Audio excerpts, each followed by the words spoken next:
मित्रांनो, तुमचं पुन्हा एकदा GB स्टोरी टेलर या यूट्यूब चॅनलवर स्वागत आहे। आजच्या आपल्या गोष्टीचं नाव आहे सुतक, लेखक जयेश झोमटे।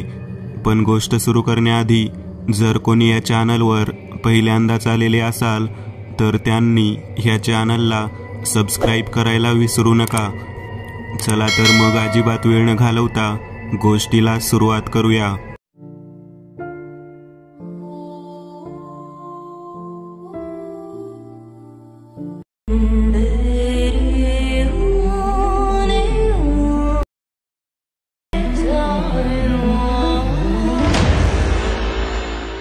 नमस्कार। आज मी पुन्हा एकदा तुम्हा सर्वांसाठी एक भीतीदायक सत्य अनुभव घेऊन आलो आहे। सदर सत्य अनुभव माझ्या नात्यातल्याच एका आजी समवेत घडला आहे। आजींचं नुकतंच लग्न झालं होतं तेव्हाची घटना घडली आहे। सदर सत्य अनुभव भीतीद्रावक आहे। हृदयाचा त्रास असणाऱ्यांनी शक्यतो हा अनुभव ऐकणे टाळावे। सन 1987 असं म्हणतात की मानवाचा मृत्यू झाल्यानंतर आत्मा देहातून बाहेर पडतो। मैत जेव्हा हॉलमध्ये ठेवलेला असतं आणि मैताभोवताली घरातली माणसं दुःखी भाव व्यक्त करत असतात तेव्हा आपल्या परिवारातील सदस्यांचा तो आत्मा दुःखी शोक आपल्या डोळ्यांनी पाहत असतो। ज्या घरातला माणूस मरण पावतो त्याची आत्मा सुतकाच्या काळात म्हणजेच 13 दिवस आपल्या परिवारासमवेत घरातल्या प्रत्येक खोलीत अंधारात भटकत वावरत असते। ही सर्व क्रिया मानवी नजरेच्या आड होत असते। असं सुद्धा म्हणतात की मनुष्यगण असलेले मानव भूतखेतांचे अस्तित्व पाहू शकतात। काही जणांनी सुतकात मेलेल्या माणसांचा दुःखी चेहऱ्याचा आत्मा उभ्या डोळ्यांनी पाहिला आहे। माझ्याकडे असाच एक सत्य अनुभव आहे जो काहीसा भयानक आहे। आपण तोच पाहणार आहोत। 13 दिवस सुतक पाळताना मैताच्या घरात देवपूजा केली जात नाही। देवांभोवताली दिवा पेटवला जात नाही। कपाळावर टिळा, अंगाला अत्तर लावलं जात नाही। नवीन कपडे घातले जात नाहीत। घरातील चूल पेटवली जात नाही। लोक जे आणून देतील तेच खायचं असतं। सुतकात दिवा लावला जात नाही कारण तो मेलेला माणूस त्याची आत्मा घरात अदृश्यपणे वावरत असते। नाही म्हणायला किती म्हटलं तरी ती आत्माच। जर दैवी किरणे तिच्यावर पडली तर हानी पोहोचेल कोणास ठाऊक। असो तर आज मी तुम्हाला सांगणार आहे एका मैताचं सुतक लागलेल्या घरातली सत्य घटना, जिचं नाव आहे सुतक। नीताबाई, वय वर्ष 22, यांचं नुकतंच 8 महिन्यांपूर्वी वसंत गोपाल येवले यांसमवेत विवाह झाला होता। नीताबाई यांचे पती वसंत गोपाळ येवले, वय वर्ष 26, हे पेशाने सरकारी वायरमॅन होते। वसंतरावांचा परिवार तसं म्हणायला खूप मोठा होता। प्रथम वडील गोपाल चंद्रविलास येवले, पत्नी शांताबाई येवले, मोठा भाऊ सदानंद येवले, वहिनी गीता येवले आणि सर्वात शेवटी वसंतराव आणि नीताबाई होते। म्हणायला 2 लग्न झालेल्या बहिणी सुद्धा होत्या पण त्या सासरी होत्या। वसंतरावांचं वडिलकी घर म्हणायला एक जुन्या काळातलं 2 मजली भक्कम बांधणीचा वाडा होता। प्रथम घराला 4ही बाजूंनी 8.5 फूट उंचीचं काळ्या दगडांचं चुन्याचं बांधकाम केलेलं कंपाऊंड होतं। कंपाऊंडच्या मधोमध 2 झापांचा 7.5 फूट उंचीचा दरवाजा होता। दरवाजातून आत जाताच खाली काळ्या ओट्याचं चौरस आकाराचं 35 फूट लांबीचं अंगण होतं। अंगणातच मधोमध काळ्या पाषाणी दगडापासून बनवलेलं तुळशी वृंदावन होतं। त्यात हिरवीगार तुळस होती। तुळशीपासून पुढे 4 पाषाणी पायऱ्या होत्या। पायऱ्या चढल्या की समोर वाड्याचं प्रवेशद्वार होतं। वाड्याच्या प्रवेशद्वारापासून डाव्या बाजूला एक जुन्या काळातला झोपाळा होता। वाड्यात प्रथम एक मोठा हॉलच्या डाव्या बाजूला वसंतरावांचे वडील गोपाळराव यांची खोली होती। उजव्या बाजूला स्वयंपाकघर होतं। स्वयंपाकघराच्या दरवाजा बाजूलाच लाकडी जुनाट बांधणीचा जिना होता। जिन्याच्या 5 पायऱ्या चढल्या की डाव्या हाताला वळण घेत पुढे अजून 10 पायऱ्या वर जायच्या आणि वरचा दुसरा मजला लागायचा। दुसऱ्या मजल्यावर 2 खोल्या होत्या। त्यातल्या एका खोलीमध्ये वसंतरावांचे भाऊ सदानंद आणि त्यांच्या पत्नी गीताबाई राहायच्या, तर दुसऱ्या खोलीत वसंतराव आणि नीताबाई राहायच्या. तर अनुभवानुसार झालं असं की एके दिवशी वसंतराव वायरमॅन असल्याने नेहमीप्रमाणे नाईट ड्युटीवर निघून गेले होते. त्या दिवशी रात्री 10:30 वाजता नीताबाई आणि त्यांच्या मोठ्या जाऊबाई जेवण झाल्यानंतर भांडी वगैरे घासून दुसऱ्या मजल्यावर नीताबाईंच्या खोलीत येऊन नेहमीसारख्या गप्पा मारत बसल्या होत्या. त्यांच्या ह्या गप्पांमध्ये दिवसभर काय काय केलं, गावात काय घडलं, कुणाचं भांडण झालं, कोण वारलं असं संभाषण व्हायचं. आणि मग 11:15 दरम्यान दोघीही आपापल्या खोलीत झोपी जायच्या. आज चाललेल्या गप्पा गोष्टींमध्ये असंच बोलता बोलता नीताबाईंना त्यांच्या जाऊकडून समजलं होतं की त्यांचे सासरे गोपाळराव 2 दिवसांसाठी आपल्या मित्रांसमवेत देवाच्या दर्शनासाठी बाहेर जाणार आहेत. मग काही वेळाने 11 वाजले तसे नीताबाई आणि त्यांची जाऊ झोपायला निघून गेल्या. दुसऱ्या दिवशी नीताबाईंचे सासरे गोपाळराव सकाळीच देवदर्शनासाठी आपल्या वयस्कर मित्रमंडळी समवेत निघून गेले. तसं नीताबाईंचे सासरे गोपाळरावांच्या स्वभावाबद्दल सांगायचं तर ते फारच जुन्या काळातले होते, म्हणजे 1912च्या आसपासचे. त्यांचा स्वभाव कडक शिस्तीतला होता, जुन्या विचारांचा होता. घरातल्या सुनांनी घरात वावरताना डोक्यावर पदर घ्यावा, पुरुष मंडळीनंतर स्त्रियांनी जेवण करावं, पुरुषांमध्ये चालू असलेल्या चर्चेत बोलू नये, असे कित्येक तरी जुने नियम त्यांच्या वाड्यात होते. गोपाळरावांना देवदर्शनासाठी जाऊन आता 1 दिवस उलटला होता, पण त्याच रात्री नीताबाई आणि त्यांच्या जाऊ नेहमीसारख्या गप्पा मारत बसल्या होत्या. बोलता बोलता विषय सहज गोपाळरावांच्या नियमांकडे वळला होता आणि नीताबाई म्हटल्या, आज सासरेबुवा नाही तर वाड्यात कसं मोकळं मोकळं वाटत नाही.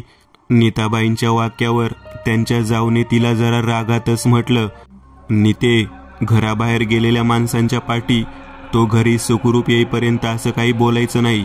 नीताबाईंच्या जाऊच्या चेहऱ्यावर हे वाक्य बोलताना जराशी भीतीची छाया उमटलेली दिसत होती आणि त्यांचं सर्व लक्ष डाव्या बाजूला होतं.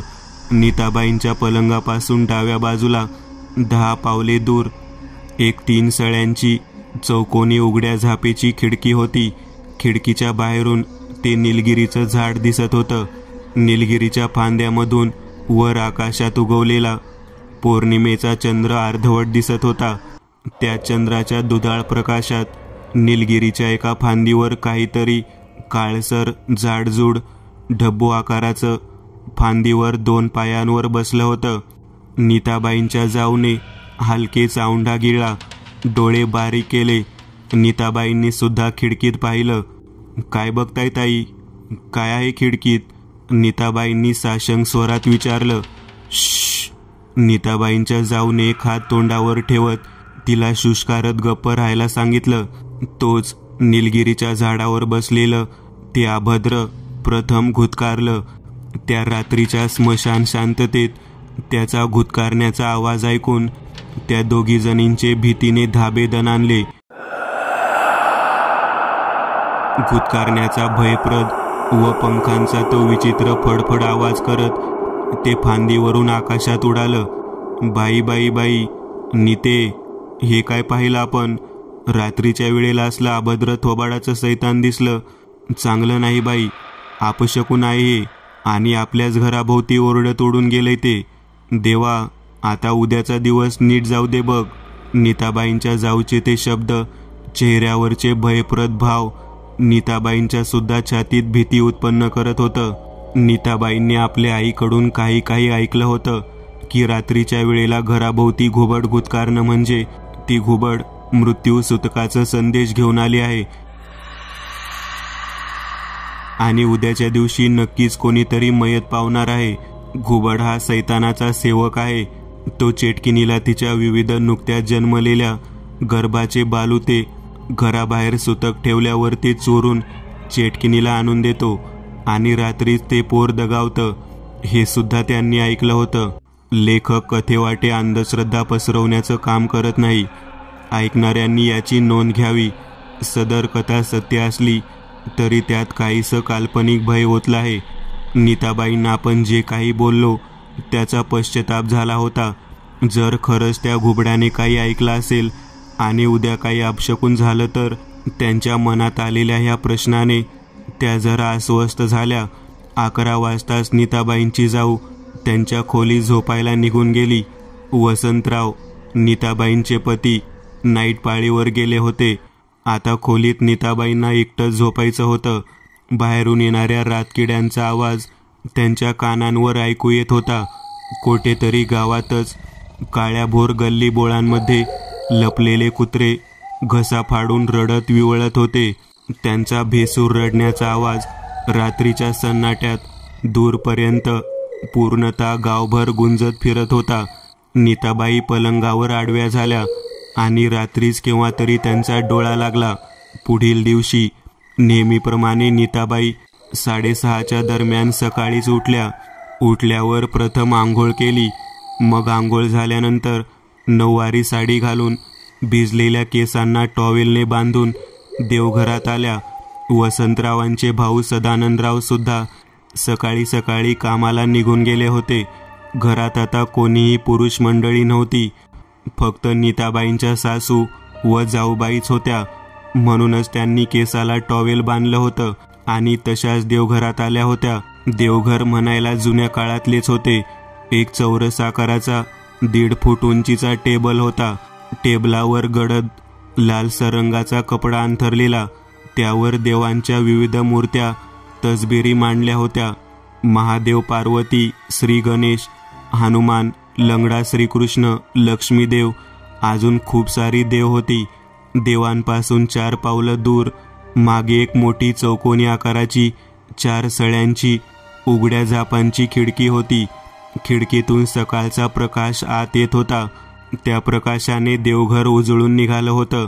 नीताबाईंनी प्रथम दिव्यातून कालची वात काढली. मग नव्या दिवसाची नवी वात बनवून दिव्यात टाकली. मग नीताबाईंनी प्रसन्न मनाने देवांभोवताली दिवा लावला. हलकेच दोन्ही हात जोडले, डोळे बंद केले. तेवढ्यात मागून उघड्या झापेच्या खिडकीतून सकाळची हवा देवघरात शिरली आणि तो देवांभोवताली पेटलेला मंदवातीचा दिवा झपकन विझला.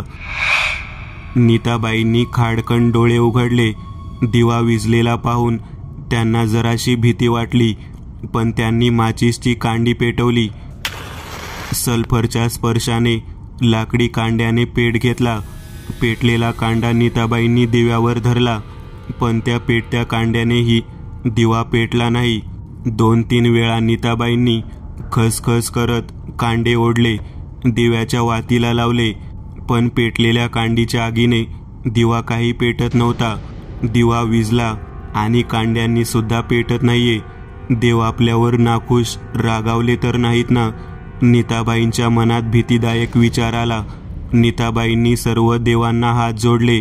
आपल्याकडून अनावधानाने काही चूक घडली असेल तर मला माफ करा असं म्हटल्या. आणि काय चमत्कार झाला. 5व्या वेळेस दिव्याची वात पेटली. दिव्याचा तपकिरी तांबडसर प्रकाश सर्व देवांच्या मूर्तीवर आणि तसबिरीवर पडला. पण मागे उघड्या असलेल्या खिडकीतून येणारा सकाळचा प्रकाश मात्र हळूहळू कमी झाला. देवघर फिकट काळसर अंधारात बुडालं. त्या अंधारात दिव्याच्या तांबडसर आगीत उजळलेल्या देवांच्या मूर्त्या काजळी चिटकल्याप्रमाणे काळ्याशार भेसूर दिसू लागल्या. देवांची ही मलिन झालेली प्रतिमा पाहता काहीतरी अपशकुन झालं होतं हे नक्कीच. दिवा पेटवून झाल्यानंतर नीताबाईंनी दिव्यावरच 2 अगरबत्ती पेटवल्या. एक देवांसमोर लावली, दुसरी तुळशीसमोर लावण्यासाठी देवघरातून बाहेर पडल्या. वाड्याचा दरवाजा ओलांडून पायऱ्या उतरून नीताबाई अंगणात आल्या. त्यांच्या समोरच तुळशी वृंदावन होतं. सकाळच्या शुभसमयी आकाशात काळसर जवळधारी ढग जमा झाले होते. अंगणात त्याच काळ्याशार ढगांचा काजळीसारखा फिकट दूषित प्रकाश पडला होता, ज्याने हिरवी तुळशीची पाने काळीशार दिसत होती. नीताबाईंचं मन आपल्या अवतीभोवतीचं बदललेलं निसर्गाचं हे रूप पाहून भयभीत बेचैन झालं होतं. राहून राहून मनाला कसल्या तरी अपशकुनाची चाहूल लागत होती. नीताबाईंनी तुळशीसमोर अगरबत्ती लावली, दोन्ही डोळे बंद करून हात जोडले आणि तोच बंद डोळ्यांच्या काळ्याशार पडद्याआड कानांवर तो आवाज ऐकू आला. शववाहिका ॲम्ब्युलन्सच्या सायरनचा तो आवाज होता. वाड्याच्या उघड्या दरवाजासमोर सकाळच्या दीपसमयी शववाहिका मैताची गाडी येऊन थांबली होती. क्षणार्धात सुटकाचं वातावरण पसरलं गेलं होतं. नीताबाईंनी खाडकन डोळे उघडले. त्यांच्या नजरेला त्यांना 2 सफेद शर्ट सफेद पॅन्ट असे वॉर्ड बॉय स्ट्रेचरवर पांढऱ्या कापडात त्यांच्याच दिशेने प्रेत घेऊन येताना दिसले आणि त्या 2 वॉर्ड बॉय मागून गोपाळरावांचेच एक वयस्कर मित्र दुःखी चेहऱ्याने येताना दिसले. वॉर्ड बॉयजनी तुळशी बाजूलाच अंगणातच प्रेत ठेवलं. प्रेताच्या चेहऱ्यावरचा कपडा काढला. स्ट्रेचरवर गोपाळरावांचं पांढुरक्या निस्तेज चेहऱ्याचं प्रेत झोपलं होतं. तोंडाचा थोडासा आवासला होता. त्यातून किंचित जीभ आणि दात बाहेर आलेले दिसत होते. डोळ्यांखाली गडद काळसर सर्कल उमटले होते. नीताबाईंच्या काळजात सरळ झालं होतं. श्वासांची गती आणि छातीतली नाडी ढोल बदडवल्यासारखी धडधड करत वाजत होती. नीताबाईंनी ह्या अगोदर कधीच इतक्या जवळून प्रेत मयत पाहिलं नव्हतं. प्रथमच अशी वेळ आली होती की त्या इतक्या जवळून मयत पाहत होत्या, ज्याने त्यांच्या मनात भीती जमा झाली होती. नीताबाई जागच्या जागी पुतळा बनून उभ्या होत्या. अवतीभोवतीच्या घटनांची संवेदना जणू एक सेकंद बंदच पडली होती. सर्व काही मंदगतीने घडत होतं. वाड्यात गावातील 2-3 माणसं जमली होती. गोपाळराव कसे वारले हे गोपाळरावांच्या मित्राला विचारत होती. तेव्हाच त्यांनी कारण सांगितलं. पहाटे 5 वाजता छातीत दुखते म्हणून उठला होता. मग काही वेळाने अचानक छातीत एक कळ आली आणि जागेवरच कोसळला. दवाखान्यात घेऊन जाईपर्यंत खल्लास झाला होता. नीताबाईंनी ते बोलणं ऐकलं होतं. शववाहिकेचा आवाज ऐकून नीताबाईंच्या सासू बाहेर आल्या. मग नीताबाईंच्या जाऊ आल्या. पतीच्या निधनाने शांताबाईंनी जागीच हंबरडा फोडला. रडारड सुरू झाली. नीताबाई तशाच डोक्याला टॉवेल बांधून बिनकुंकवाच्या पुतळ्यासारख्या उभ्या होत्या. त्यांची विस्फारलेली भ्यायलेली नजर तशीच मयतावर खिळली होती. तोच त्यांच्या जाऊने म्हणजेच गीताबाईंनी तिला, नीता तू इतकी घाबरलीस का? तू आधी वर जा, पाहू. केसांवरचा टॉवेल काढ आणि पहिलीच वेळ आहे का मैत बघायची? जा तू खोलीतच बस. आता मैत झालं म्हणजे बायका माणसं येतील. जा लवकर. बायकांना काय सांगायचं ते मी पाहीन. नीताबाईंना धीर यायला जरा वेळ लागला. मग त्या लागलीच आपल्या खोलीत निघून गेल्या. पाणावलेल्या केसांना बांधलेलं टॉवेल सोडलं. कसं तरी केस सुकवले. राहून राहून डोळ्यांसमोर नीताबाईंना आपल्या सासऱ्यांच्या मेलेल्या मैताचा चेहरा दिसत होता. तोच निस्तेज निर्जीव पांढरट कातडीचा चेहरा. तोंड जरासं आवासलेलं, त्यातून दात जीभ बाहेर आलेली. अर्ध्या 1 तासात घरात मैताची सुतकाची पडछाया उमटली. सर्व नातलग सगळे सोयरे घरात जमले. वसंतराव, त्यांचे भाऊ सदानंद सुद्धा आले होते. हॉलमध्ये मधोमध जमिनीवर सतरंजीवर मैत झोपवलं होतं. प्रेतावर पांढरं कापड टाकलं होतं. त्यातून डोकं तेवढं बाहेर होतं. आव असलेल्या तोंडात तुळस ठेवली होती. कपाळावर कुंकू आणि एक नाणं ठेवलं होतं. नाकात कानात सफेद कापसाचे बोळे अडकवले होते. दोन्ही पायांचे अंगठे सफेद सुताने बांधले होते. बाजूलाच एका तांदळाने भरलेल्या ग्लासात 2 अगरबत्ती मंद धूर सोडत पेटत होत्या. वाड्याच्या बाहेर गावातल्या लोकांनी प्रेताची पालखी तिरडी सजवायला घेतली होती. भटजीबुवांनी अंत्ययात्रेची वेळ 2:30ची दिली होती. ठरल्याप्रमाणे 2:30 वाजले. प्रेताच्या जवळच्यांनी ते म्हडं उचललं, तिरडीवर ठेवलं. 4 खांदेकरूंनी तिरडी उचलली. आकाशात उतरलेल्या काळसट ढगांच्या मातकट बेसूर प्रकाशाला तिरडीत वाजणाऱ्या टाळांची जोड मिळाली. तिरडीत वाजणारा टाळांचा बेसूर आवाज मनात धडकी भरवत होता. काळ्याभोर दूषित अपशकुनी वातावरणातून अंत्ययात्रा जात होती. वाड्याच्या दुसऱ्या मजल्यावरच्या खिडकीत उभ्या राहून नीताबाई अंत्ययात्रेला पुढे पुढे जाताना पाहत होत्या. सकाळपासून अशा काही विचित्र घटना घडल्या होत्या की त्यांच्या मनाला जणू हे असं काहीतरी अपशकुन घडणार आहे याची जाणीवच लावून दिली होती.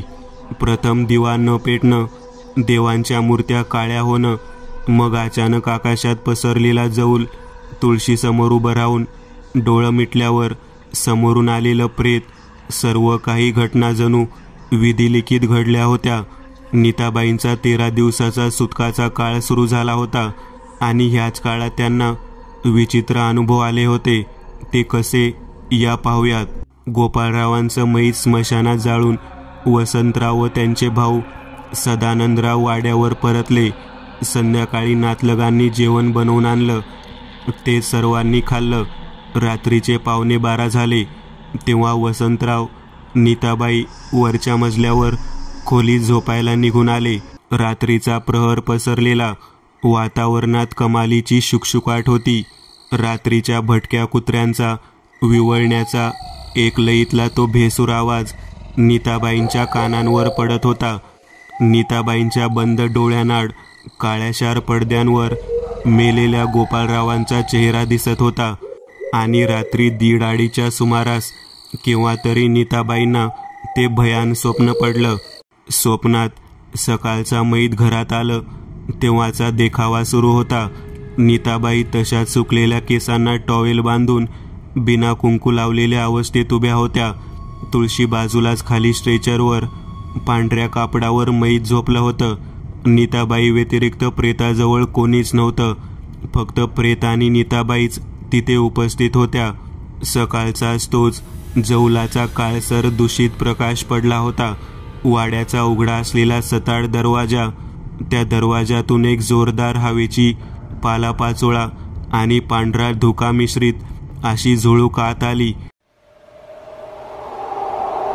त्या झुळकेने प्रेताच्या तोंडावरचं कापड फाडकन उडालं. तसं गोपाळरावांचा प्रेताळ चुना पोतलेला चेहरा, गडद काळेशार ओठ, डोळ्यांखाली गोल काळी वर्तुळे असा निर्जीव भयंकर चेहरा नीताबाईंना दिसला. नीताबाई एकटक मैताच्या चेहऱ्याकडेच पाहत होत्या. तोच खाडकन मड्याने आपले दोन्ही घारे चिंचोळे डोळे उघडले. दात ओठ खात ते तीव्र क्रोधित जळजळीत नजरेने नीताबाईंना पाहत होते. जणू गोपाळरावांना आपल्या सुनेला अशा अवतारात पाहिलेलं आवडलं नव्हतं. नीताबाईंच्या या भयंकर स्वप्नातून त्या खाडकन डोळे उघडून बाहेर आल्या. त्या भयंकर स्वप्नाचे पदसाद त्यांच्या चेहऱ्यावर उमटलेले स्पष्ट दिसत होते. कपाळावरून घामाची ओघळ खाली कोसळत होते. घशाला कोरड पडली होती. छातीतली धडधड वेगाने धावत होती. धडधड असा छातीच्या ठोक्यांचा आवाज त्यांना स्वतःला ऐकू येत होता. घड्याळात रात्रीचे 3 वाजले होते. नीताबाईंनी बाजूला पाहिलं. वसंतराव शांत झोपले होते. खाली सुद्धा स्मशान शांतता होती. या सुतक लागलेल्या घरात आपण एकटे जागे आहोत ही कल्पना मनात येताच छातीत एक कळ उठली. मने मेलेल्या माणसाचा आत्मा घरात अदृश्यपणे फिरत असतो आणि जर गोपाळरावांचा आत्मा आपल्या जवळ असला तर. नीताबाईंना भयंकर भीतीदायक विचारांनी पछाडलं होतं. तोच शेवटी मोठ्या हिमतीने कसं तरी नीताबाईंनी डोळे घट्ट मिटून घेतले आणि पडून राहिल्या. केव्हा तरी त्यांना 4-4:30ला झोप लागली. दुसऱ्या दिवशी नीताबाई उठल्या, आंघोळ वगैरे केली. घराला सुतक लागल्याने कपाळाला कुंकू मात्र लावलं नाही. नीताबाई सांगतात की दिवसा घरात लोकांची रेलचेल असायची, त्यामुळे मला घाबरायला व्हायचं नाही.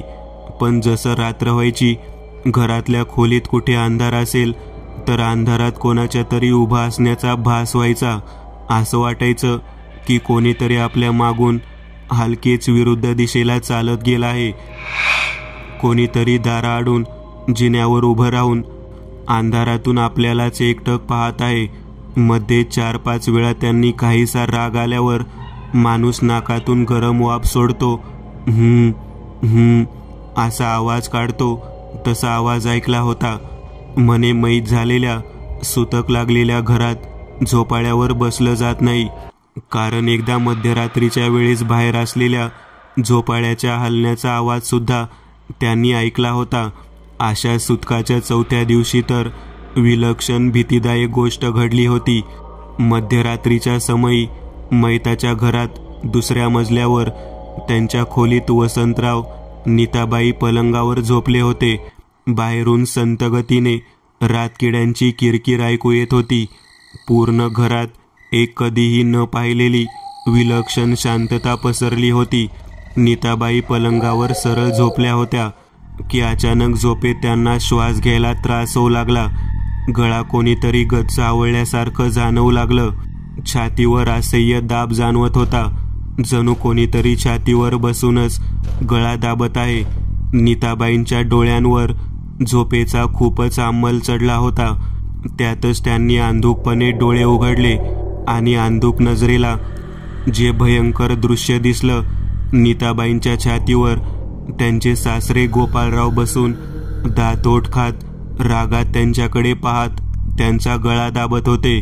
त्यांचा चुना पोतलेला चेहरा, काळेशार ओठ, डोक्यावर टक्कल, ते घारे चिंचोळी विषारी डोळे नीताबाईंना श्वास घ्यायला अपुरा पडत होता. तोंडातून ओरडण्याचा त्या असह्य प्रयत्न करत होत्या, पण आवाज मात्र बाहेर पडत नव्हता. घशाला जणू गंज चढली होती.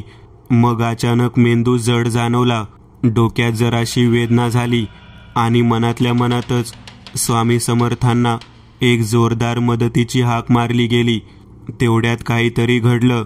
बंद डोळ्यांसमोर काळ्या पडद्यांवर एक लख्ख असा तेजस्वी प्रकाश पसरलेला जाणवला. कानांवर एक वेदनादायक आरोळी ऐकू आली. दरवाजाचा झापा खाडकन उघडल्या गेल्या आणि काहीतरी खोलीतून धावत पळत बाहेर निघून गेलं. नीताबाईंचे श्वास पुन्हा पूर्ववत झाले. छातीवरचा भार हलका झाला. मग पुन्हा शांत गाढ झोप लागली. पुढच्या दिवशी नीताबाईंची आई तिच्या दूरच्या एका बहिणीला घेऊन चहा करायला आल्या होत्या. तेव्हाच नीताबाईंनी आपल्या आईला मावशीला चहा करून झाल्यावर आपल्या खोलीत नेलं व तिथे नीताबाईंनी आपल्या आईला व मावशीला त्यांना होणारा हा भयानक त्रास सांगितला, जे ऐकून त्यांच्या आईला मावशीला सुद्धा ते भीतीदायक वाटलं. त्यांच्या प्रतिक्रिया इथे वर्तवणं शक्य नाही. लेकीच्या काळजीपोटी नीताबाईंच्या आईंनी तिला एक मार्ग सांगितला. हे बघ नीता, तुझ्या सासऱ्याचं मैत जेव्हा घरात आलं तेव्हा तू डोक्याला टॉवेल बांधलेलं, कपाळाला टिकली लावली नव्हती. तुझं नवं लग्न झालंय म्हणूनच त्यांच्या आत्म्याला तुझा राग आलाय. मी काय बोलते तसं कर. रात्री 11 वाजता तुमच्या खोलीत झोपायच्या अगोदर स्वामी समर्थांची माळ जप आणि घरातल्या कोणाला सांगू नको, कारण सुतकात देवकार्य करत नाही. 13वा झाल्यावर हा त्रास आपोआप थांबून जाईल. नीताबाईंच्या आईंनी मार्ग सांगितला. नीताबाईंनी देवघरातून उपासनेची एक माळ आपल्या सोबत आणली आणि 13वा होईपर्यंत रात्री 11 ते 12 पर्यंत रोज त्या स्वामी समर्थांच्या नावाचा जप करायच्या. नीताबाईंना त्यांच्या जाऊ आपल्या मोठ्या बहिणीसारख्या होत्या. नीताबाईंनी त्यांना होणारा त्रास त्यांच्या जाऊंना कळवला होता. शेवटी कसं तरी तो 13 दिवसाचं सुतक संपलं आणि तो भयावह त्रास सुद्धा संपून गेला. पण आज सुद्धा नीताबाईंना ते 13 दिवस आठवले की त्यांच्या अंगावर भीतीने शहारा फुटतो. मित्रांनो, आज पुरतं एवढंच. तुम्हाला जर काही गोष्ट आवडली असेल तर नक्की लाईक करा. तुमच्यापैकी बरेचसे जण व्हिडिओ लाईक न करताच पळून जातात, पण हा जर व्हिडिओ तुम्ही लाईक केला तर मला जरा बरं वाटेल आणि असेच भारी भारी व्हिडिओ बनवायची माझ्यात एनर्जी येईल. त्यामुळे नक्की लाईक करा आणि अजूनही कोणी या चॅनलला सबस्क्राईब केलेलं नसाल तर लगेच सबस्क्राईब करून टाका आणि बाजूची घंटी ती मात्र दाबायला विसरू नका. देवाची घंटी आहे ती. चला तर मग पुन्हा भेटूया अशीच एक आगळी वेगळी गोष्ट घेऊन पुढच्या